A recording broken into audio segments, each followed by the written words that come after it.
Hi viewers, I'm Anjaneyulu. చూడండి, మీరు మా వీడియోస్ని చూడాలనుకుంటే www.youtube.com/angm videos అనే ఛానల్లోకి లాగిన్ అవ్వండి. రైట్ సైడ్ సబ్స్క్రైబ్ బటన్ చూడండి, సబ్స్క్రైబ్ చేయండి. సబ్స్క్రైబ్ చేయడం వల్ల ఏవైతే వీడియోస్ అప్లోడ్ చేస్తామో అవన్నీ కూడా మెయిల్ ద్వారా పొందొచ్చు.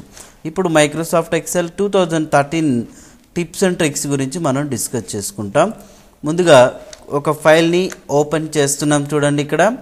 అయితే ఇక్కడ ఈ ఫైల్ని ఓపెన్ చేసాం కదా, ఇందులో ఈ ఫైల్ ఓపెన్ చేసిన తర్వాత ఏదైనా మనం వర్క్ చేస్తున్నాము అని అనుకోండి, ఈ ఎంటైర్ వర్క్ షీట్ అంతా మనం ఫుల్ స్క్రీన్ మోడ్లో చూసుకోవాలని అనుకుంటే మాత్రం మీరు నేరుగా Ctrl+Shift+F1 అనేది ప్రెస్ చేసినట్లయితే మీ యొక్క మొత్తం స్క్రీన్ ఫుల్ స్క్రీన్ వచ్చేస్తుంది అన్నట్టు వర్క్ షీట్.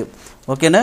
సో ఈ రైట్ సైడ్ చూపించిన షార్ట్కట్ కీస్ ఉపయోగించుకోండి. మరి Ctrl+Shift+F1 ప్రెస్ చేస్తే ఈ ఫుల్ స్క్రీన్ మోడ్ నుంచి నార్మల్గా వచ్చేస్తుంది.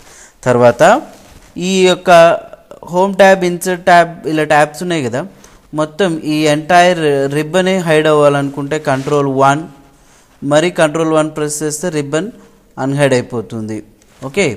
తర్వాత మనం ఫాంట్స్ ఇక్కడున్న డైలాగ్ బాక్స్ రావాలనుకుంటే మీ కీబోర్డ్లో ఫార్మాట్ సెల్స్ Ctrl+1 ప్రెస్ చేస్తే వచ్చేస్తుంది. మీరు ఈ షార్ట్కట్కి మీరు ట్రై చేయండి, Ctrl+1 అనేది. ఓకేనా?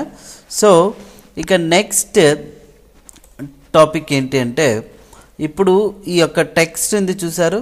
సో దీంట్లో కొంత టెక్స్ట్ని హైడ్ చేస్తున్నాం. అంటే ఏంటి, 6th రోని ఇక్కడ రైట్ మౌస్ బటన్ ప్రెస్ చేసి హైడ్ చేసాం. తర్వాత ఇంగ్లీష్ అనే కాలం, సేమ్ ఈ కాలం హెడ్డింగ్ మీద రైట్ మౌస్ బటన్ ప్రెస్ చేసి హైడ్ చేసాం. ఇక్కడ 3rd రో, 2nd రో, ఈ 2 రోస్ని సెలెక్ట్ చేసుకొని హైడ్ చేస్తున్నాం. రైట్ మౌస్ బటన్ ప్రెస్ చేసి ఈ హైడ్ అయినాయి కదా. ఇప్పుడు ఈ ఎంటైర్ టెక్స్ట్ అంతటిని సెలెక్ట్ చేసి కాపీ చేస్తున్నాం. కాపీ చేస్తే ఇక్కడ ఏం జరుగుతూ ఉంది, మనం ఏదైతే ఇక్కడ కాపీ చేసామో చూడండి, హైడ్ అయినవి కూడా నెక్స్ట్ షీట్లో మనం పేస్ట్ చేసినప్పుడు ఇక్కడ హైడ్ అయిన టెక్స్ట్ కూడా ఇక్కడ మనకు పేస్ట్ అయిపోతుంది. చూడండి, ఏదో మొత్తం కంటెంట్ అంతా పేస్ట్ అయిపోయింది కదా. అలా కాకుండా హైడ్ అయినవి కాపీ కాకూడదు, ఓన్లీ ఇక్కడ ఉన్న కంటెంట్ మాత్రమే కాపీ కావాలనుకుంటే మీ కీబోర్డ్లో ఇక్కడ రైట్ సైడ్ చూపిస్తున్నాం చూడండి, Alt+సెమీకోలన్ నొక్కండి.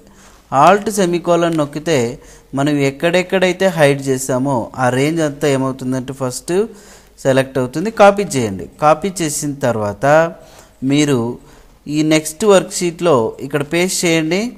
చూడండి, ఏదైతే మనం హైడ్ చేస్తున్నామో అది రాదు, హైడ్ చేయకున్న టెక్స్ట్ అంతా ఇక్కడ డిస్ప్లే అవుతుంది అన్నట్లు. ఓకే. సో ఇది ఒక బెస్ట్ ట్రిక్. నెక్స్ట్ ఈ యొక్క ఫీల్ నేమ్స్కి మనం ఫిల్టర్ బటన్స్ అప్లై చేయాలనుకుంటే షార్ట్లోకి వెళ్ళి ఇక్కడ ఫిల్టర్ బటన్స్ మీద క్లిక్ చేస్తాం. సో ఆ ఫిల్టర్ బటన్స్ రావడానికి షార్ట్కట్కి Ctrl+Shift+L ప్రెస్ చేస్తే చూడండి ఫిల్టర్ బటన్స్ వచ్చాయి. అగైన్ Ctrl+Shift+L ప్రెస్ చేస్తే ఫిల్టర్ బటన్స్ రిమూవ్ అయిపోయినాయి అన్నట్టు. ఈ మొత్తం టెక్స్ట్ని మనం ప్రింట్ తీసుకోవాలా, ప్రింట్ ప్రివ్యూ చూడాలనుకుంటే ఆఫీస్ బటన్లో ప్రింట్ మీద క్లిక్ చేసినప్పుడు ఇక్కడ రైట్ సైడ్ ప్రింట్ ప్రివ్యూ చూపిస్తుంది కదా. ఈ ప్రింట్ ప్రివ్యూ షార్ట్కట్కి Ctrl+F2 ప్రెస్ చేసినట్లయితే మీ యొక్క ప్రింట్ ప్రివ్యూ డైరెక్ట్గా వచ్చేస్తుంది. ఓకే. సో ఇలా మీరు డైరెక్ట్ ప్రింట్ ప్రివ్యూ అనేది కూడా మీరు చూసుకోవచ్చు. ఓకే. సో ఈ వీడియో నచ్చినట్లయితే ప్రతి ఒక్కళ్ళు కూడా సబ్స్క్రైబ్ చేసుకోండి, షేర్ చేయండి, లైక్ చేయండి. Thank you very much.